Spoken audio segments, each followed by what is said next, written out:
a gente apoiou Lula no segundo turno. Ciro foi ministro do PPS do governo Lula, no primeiro governo Lula. E um ano depois nós rompíamos. E a gente já anunciava que o projeto do poder, o projeto do PT, não era um projeto de nação, não era um projeto do Brasil, era um projeto de manutenção do poder. O ministro Ciro Gomes ficou lá, Roberto Freire, até por sugestão minha, disse, olha, a gente está rompendo com o governo e ainda deixamos um ministro de lambuja, que era Ciro, que chegava nas reuniões do PPS, eu acho que tem escravado, e dizia assim, eu acho que nós devemos ficar no governo, mas se o PPS romper, eu sou o primeiro a acompanhar. Foi o primeiro a ficar no governo. E hoje ele dá um ar de seriedade, de indignação, reclamando de todo mundo, mas tudo bem.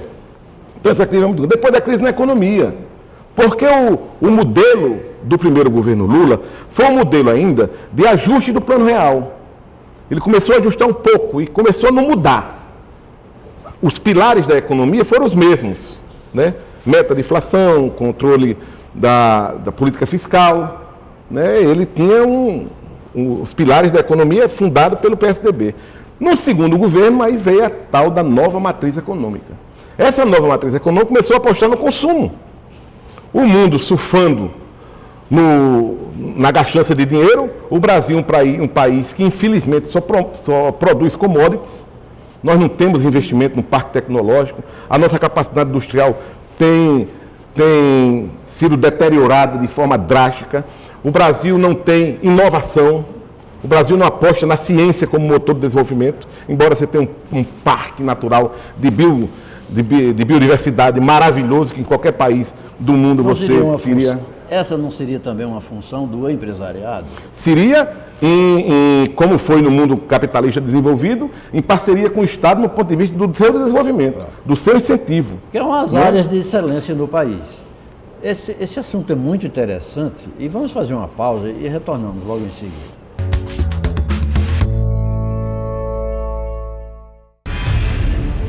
Senti inflamações nas juntas com fortes dores, inchaço e vermelhidão. A dengue pode ser grave e, em alguns casos, levar até a morte. Eu sei que esse mosquito causa muitas doenças graves. Essa gravidez está sendo uma prova de medo para mim e eu temo muito pela saúde do meu filho. Chegamos ao limite. Está na hora de exterminar o Aedes aegypti.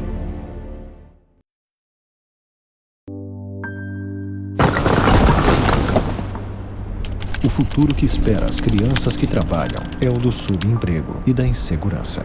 Quando crescerem, essas crianças terão as piores condições de vida. Mas isso pode acabar. Com educação de qualidade, a criança pode escrever um novo futuro. Trabalho infantil não garante futuro. O que garante futuro é a educação.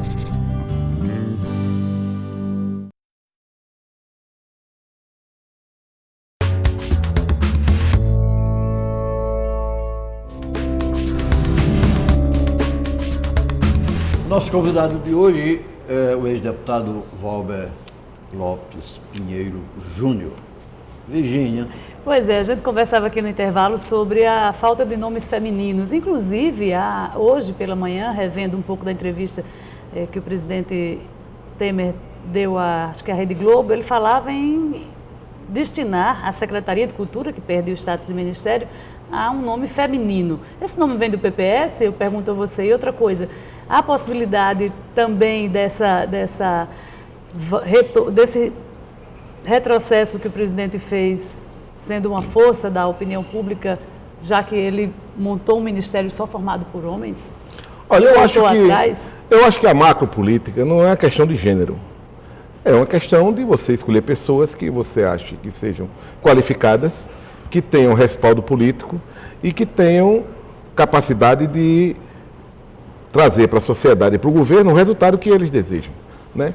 Mas foi um erro político, do ponto de vista político da sociedade. O Brasil tem a maioria da população formada de mulheres, nós temos mulheres extremamente capacitadas e eu acho que foi um erro político, do ponto de vista político, né? Num momento grave que ele está tentando corrigir. Eu espero que ele corrija. Nós temos aqui, eu estava falando até com a Luísa e com você, no Senado, por exemplo, só para sair assim no meio político, aquela Simone Tebet e a senadora Ana Amélia são duas pessoas extremamente qualificadas e são mulheres. Não é? Elas não são qualificadas porque são mulheres. Elas são qualificadas porque elas são qualificadas. Né? Porque se fosse a questão de gênero, a gente não precisava nem ter feito impeachment, porque a gente estava muito bem dirigido. Pois é, acabaram de tirar um que era mulher. Valber, o conjunto da esquerda no Brasil se pergunta, essa pergunta devia ser feita ao PT, mas você está aqui, conviveu tanto com a esquerda e continua por lá, o conjunto da esquerda no Brasil se pergunta quais as causas que levaram o PT a este momento. A formação do PT. Que ele Mas foi depois... lá em 75. Foi, antes disso. Foi, o Em PT... 75, 78 foram as grandes greves, 78, 79, né? Ali, Paulista. ali foi o nascimento de Lula, como líder político. Você, depois de 64, você pegou a máquina sindical e trabalhadora do Brasil, transformou o pelego. Quem tinha a maioria da direção desses sindicatos eram as pessoas ligadas ao PCB, ao PCdoB, os dois principais partidos da esquerda brasileira, e esse pessoal foi dizimado, foi caçado, foi punido, foi preso, foi morto, foi exilado. E aí houve uma nova reconstrução do sindicalismo com base no governo militar. Gente que fosse bem comportada e tal, não sei o que lá. Depois houve o rompimento disso, aí foi o nascimento de Lula. Mas a criação do PT, do ponto de vista histórico, se deu após o golpe de 64. Quando a matriz da esquerda brasileira, que era o PCB, o Partido Comunista Brasileiro, do qual o PPS é sucedâneo, né, fez a opção de não lutar armado contra o poder. Foi contra a luta armada. E aí houve o RAP 62, foi fundado o PCdoB, e vários segmentos começaram a formar grupos de guerrilha urbana, outros foram para a guerrilha rural, como o PCdoB no Araguaia, Brizola em Caparaó. E essa juventude que criou-se, inclusive a ex-presidente Dilma, o ex-ministro Zé Disseu, o ex-deputado Genuíno, toda essa formação intelectual da esquerda brasileira, que não tinha democracia como valor universal, começou a lutar contra o golpe. Saíram daqui, voltaram e, na nova realidade brasileira, a opção foi o Partido dos Trabalhadores, que era assim, um partido que tinha uma frente de esquerda dentro dele. Tanto que o PT é cheio de facções, segmentos dentro dele, né? Liderado por Lula. E tinha a igreja, né? Também. Aí tinha a igreja, muito forte na formação do PT, era esse pessoal que veio da guerrilha e tal, a igreja e a base da intelectualidade, principalmente paulista. A academia entrou no PT também. Então, deu essa coisa forte, deu certo, Lula se transformou num grande líder, ele é um grande político, ele tem grande visão estratégica, ele é um cara que tem habilidade, tem inteligência. Eu que ele não tem escrúpulo, porque ele nunca teve. Eu vou aqui abrir um parênteses para contar uma historinha aqui. Eu fui, pena que ele tenha morrido, meu companheiro Ticiano, que nem sabia que eu era do PCB. Eu era vereador do PMDB, mas eu era do PCB, da direção do PCB aqui. E nós fomos ao encontro da Conclate, lá em Santos, em Pedra Grande, em São Paulo. Governo militar. No governo, no finalzinho já, estava... Qual era a tese? Na abertura. Qual era a tese do PCB? Era o seguinte, a tese dos comunistas brasileiros era de que tinha que haver uma frente democrática. A oposição tinha que se reunir em todos os estados, antes da primeira eleição de governador, em 82. Tinha que reunir todo mundo, derrotar os candidatos da ditadura, do governo, unidos. E aí, Golbery, muito sabido, incentivou Lula de um lado e Brizola do outro. Eles saíram divergindo disso. No meio sindical, era o mesmo jeito. Os comunistas defendiam que não tinha que ter nenhuma estrutura sindical grande, nenhuma federação, nenhuma confederação, fora do que todos podiam se unir. Que era o quê? O principal meta é derrotar o regime militar nas urnas, em 82. Ficar todo mundo junto também no meio sindical. Bem, Lula foi quando eu vi Lula a primeira vez. Lula chegou lá, desceu barbudo assim e tal. Ele é um cara carismático, falou e ficou acertado lá que ele não ia fazer a CUT. Não ia divergir do movimento sindical. Ia continuar com Conclate, todo mundo junto. Ele saiu de lá e foi encontrado, dizem alguns, com Golbery, dizem com outros, no Hotel Eldorado, em São Paulo. Naquele tempo tinha comissão de segurança no partido. Foram seguindo o Lula e ele terminou por lá.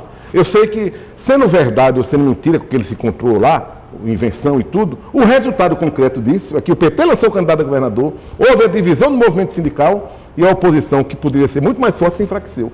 Então Lula é isso. Lula, quem conhece Lula, Lula faz as coisas para ganhar. Não interessa com quem nem contra quem. É ganhar. É só esse primado que norteia a sua vida.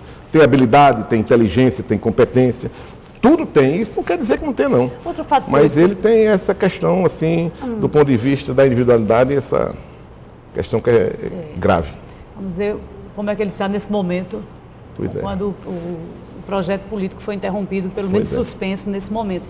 Mas, deputado Valber, um outro capítulo da história política brasileira foi o processo que criou a reeleição e que permitiu a reeleição do então presidente Fernando Henrique Cardoso. Esse instrumento o senhor defende que ele seja mantido ou, no processo de reforma política, se tire o instrumento da reeleição no país? Olha, eu lutei muito pela reeleição.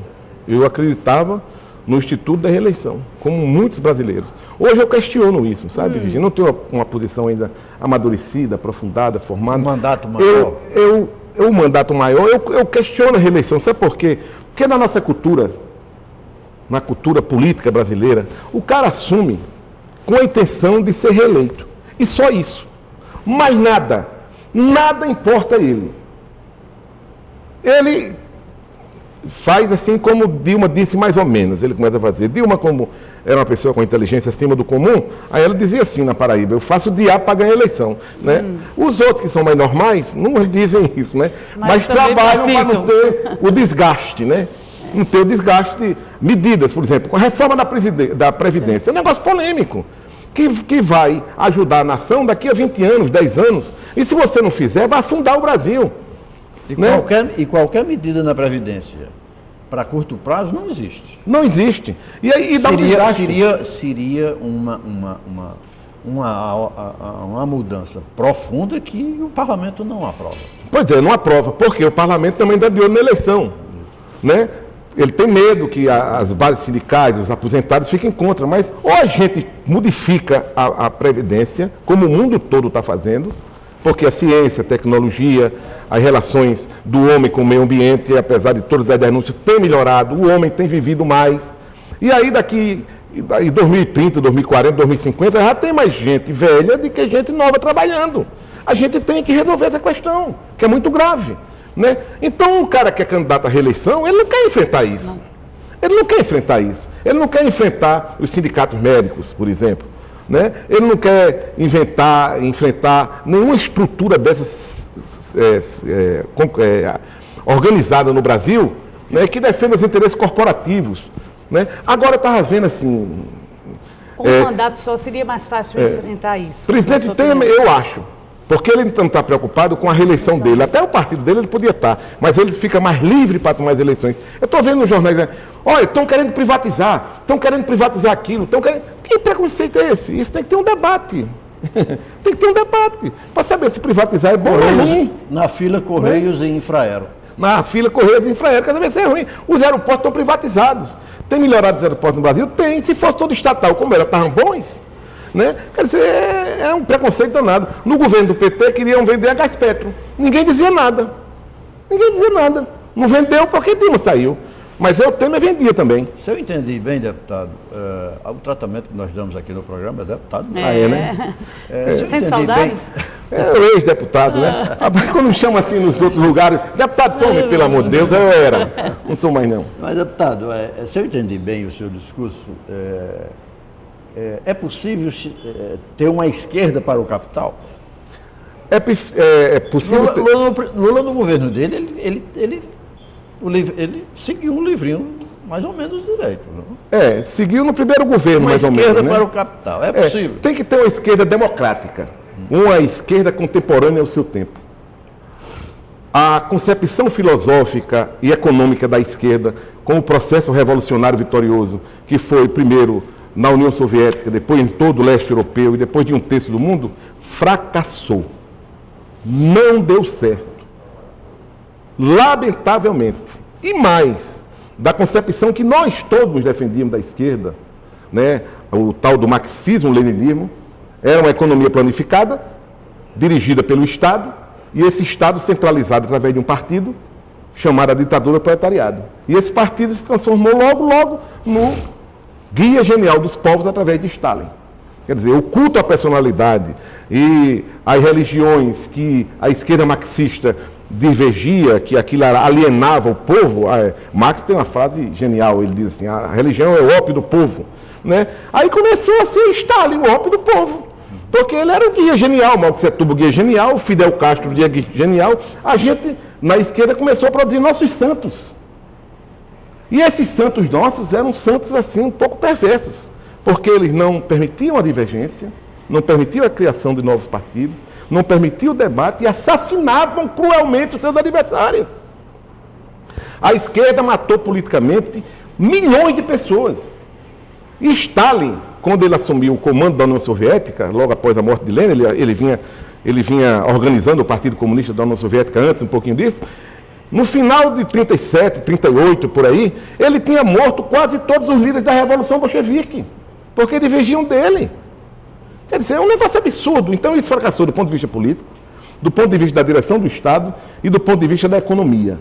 A economia chegou a um ponto que explodiu. E aí foi quando criou-se aquela glasnost, a perestroika, né? A transparência política, a abertura econômica, e o mundo começou a mudar. Então a experiência histórica do socialismo científico foi derrotada. A gente hoje, a esquerda, tem primeiro que ter a democracia como valor permanente e universal, e não como meio de transformar o Estado num instrumento de sua luta, como fazem alguns ainda hoje. Né? Segundo, o capitalismo venceu. O que a gente tem é que humanizar esse sistema econômico, porque ele é um sistema econômico vitorioso. A gente tem que compatibilizar a produção da iniciativa privada, né, com a interveniência do Estado, mas não de forma bruta, e você tem que, nesse intermédio, através dos outros meios de pressão da sociedade, parlamento, Ministério Público, Poder Judiciário, organizações de base, você tem que compatibilizar esse desenvolvimento com o meio ambiente. Essa é a luta da esquerda.